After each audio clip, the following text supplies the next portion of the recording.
Tapi engkau khalifah,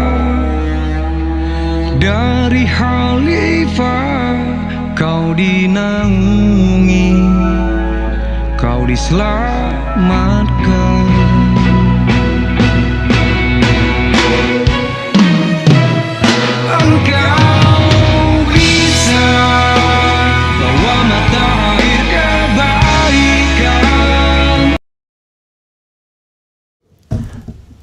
Assalamualaikum warahmatullahi wabarakatuh, Sobat RH sekalian.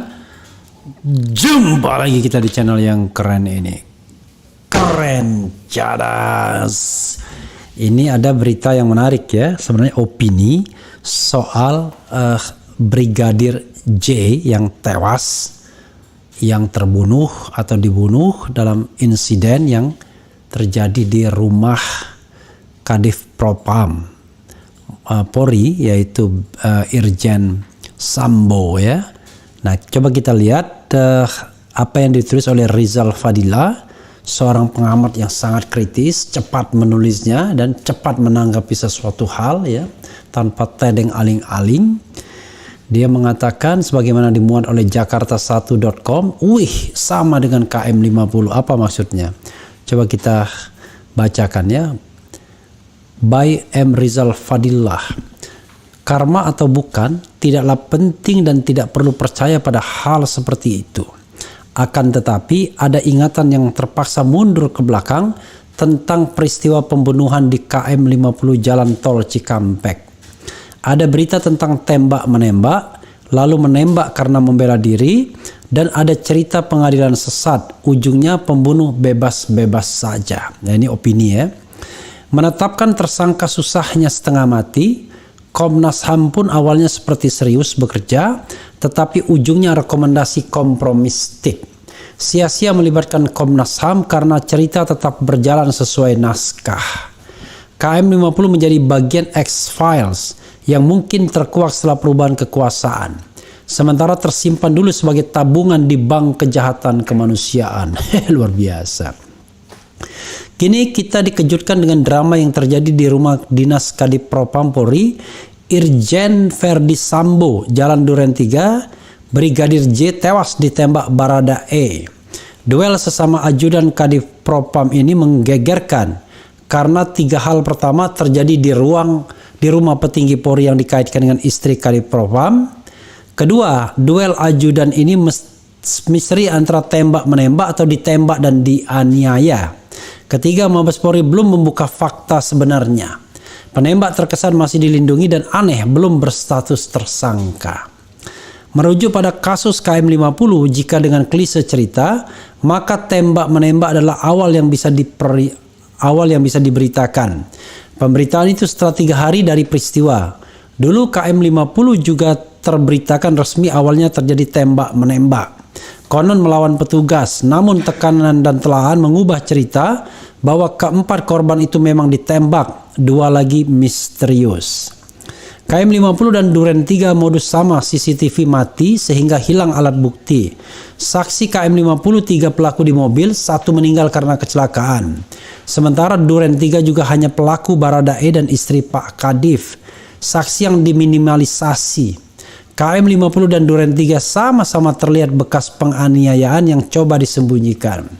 Pistol yang dimiliki Barada E tidak jelas kewenangannya.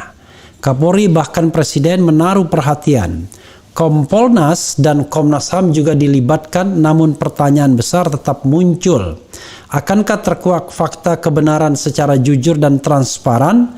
Atau seperti KM 50 dirancang naskah drama yang serapi-rapinya, yang ujungnya melindungi aktor penanggung jawab yang sebenarnya. Proses pemeriksaan semestinya menonaktifkan dulu Kadif Propam Irjen Verdi Sambo.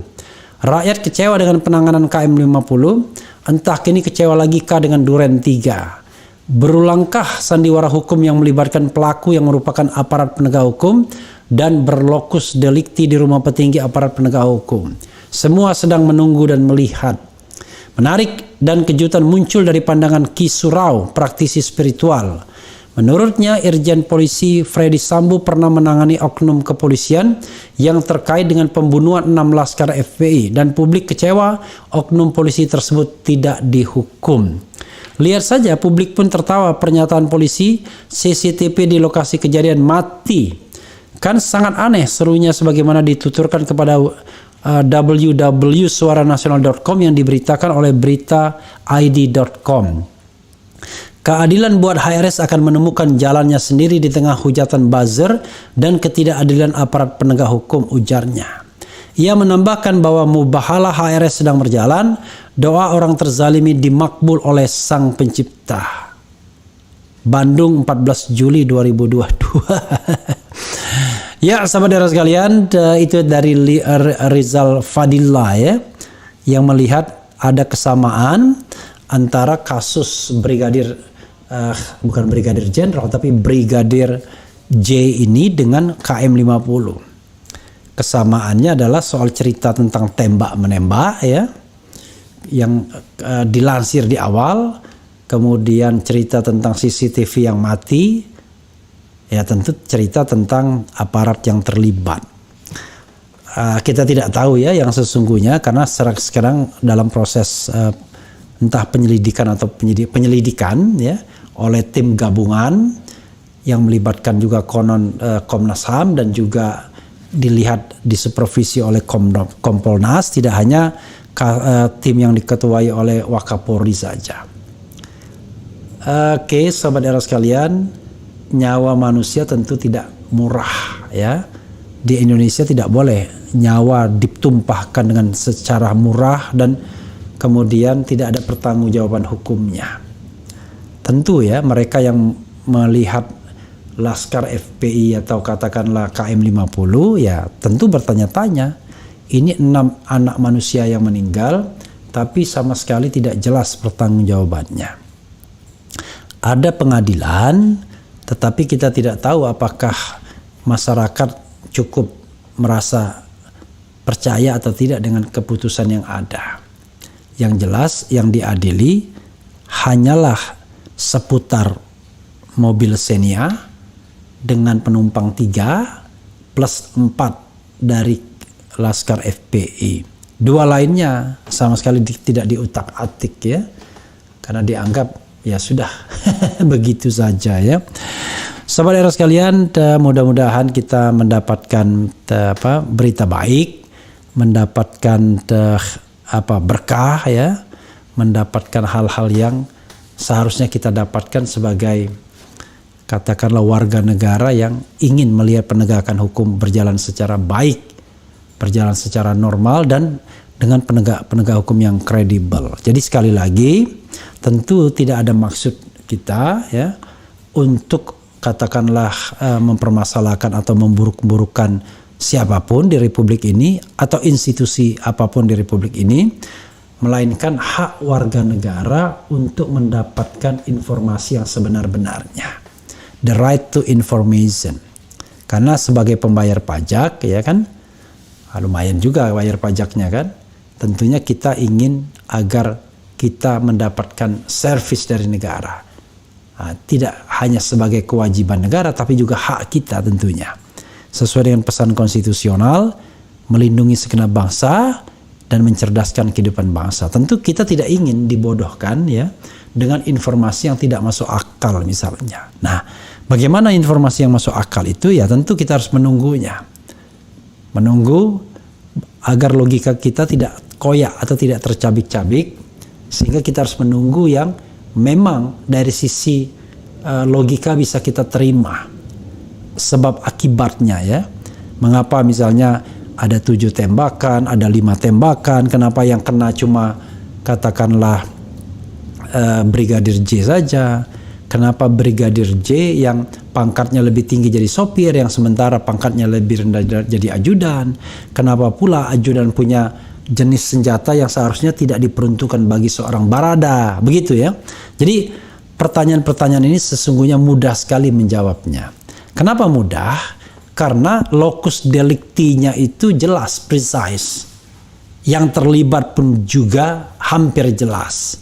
Sehingga rasanya mudah digali. Nah, kecuali memang penegak hukum tidak mau menggalinya. Nah, kita harus percaya bahwa ada keseriusan dari Kapolri, ada keseriusan dari Wakapolri untuk mengungkap kasus ini, termasuk juga nanti supervisi dari Kompolnas dan tentu pengawasan dari Komnas HAM, Komisi Nasional Hak Asasi Manusia. Kalau dulu yang ke dalam kasus KM50 semua sepertinya keep silent, termasuk Menko Polhukam yang terkesan juga melindungi, tidak ingin membuka kasus ini ke publik. Maka sekarang kita berharap bahwa memang ada penegakan hukum yang sesungguhnya, ya, yaitu keluarga korban tentunya. Ya, kadang-kadang kalau kita tarik keluarga korban yang ono, ya belum mendapatkan keadilan yang sesungguhnya. Tapi paling tidak ini jangan ditunda-tunda juga, karena mumpung masih fresh from the oven untuk ditegakkan bagaimana hukum yang sesungguh dan sebenar-benarnya. Sekali lagi, penegakan hukum itu, Sobat Era sekalian, bukan membenarkan yang salah, bukan menyalahkan yang benar, tetapi mencari kebenaran yang sesungguh-sungguhnya. No, nggak ada yang namanya retaliation atau dendam dan lain sebagainya dalam penegakan hukum. Yang dicari adalah kebenaran yang sesungguhnya. Dan itu ya menyangkut siapa saja, tidak peduli pangkat dan jabatannya. Kalau salah ya harus dikatakan salah. Kalau benar tidak boleh disalahkan, ya. Atau dia benar tapi disalah-salahkan, ya, untuk menjadi tameng dan lain sebagainya misalnya. Wallahu alam. Sampai terpleset ngomongnya karena ya pas video ini dibuat ini sudah dini hari sesungguhnya, ya, karena saya mau berangkat, kita bikin video dulu. Mudah-mudahan Sobat Era sekalian kita mendapatkan terus oase di negeri tercinta ini, informasi yang benar, aparat penegak hukum yang kredibel, yang bisa transparan dan akuntabel dalam melakukan pekerjaannya, plus profesional. Itu saja. Dan kepada Fadila, ya, Rizal Fadila, teruslah produktif menulis, ya, karena itu adalah energi bagi demokrasi, dan kekuasaan tidak perlu risau, ya, untuk menegakkan kebenaran, karena tidak ada orang yang risau dalam menegakkan kebenaran, hanya orang yang tidak benar yang biasanya merisau. Nah, karena itu kita berharap kekuasaan itu selalu benar sehingga kita warga negara terlindungi. Wassalamualaikum warahmatullahi wabarakatuh. Ciao.